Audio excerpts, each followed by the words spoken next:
Alright, alright. I know. Here's the thing.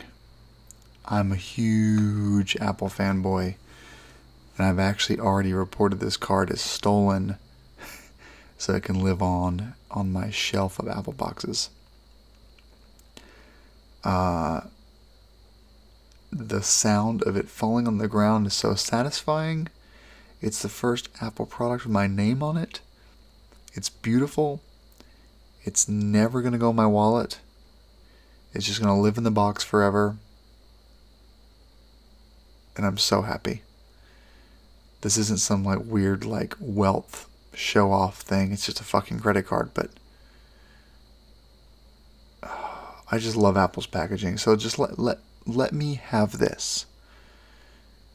And yeah, it's already back in the box and it's just sitting on my shelf because it's beautiful. I love it. Fuck Goldman Sachs. But I still think it's beautiful. So good job, Apple, making a beautiful titanium heavy thing with my name on it. I love it.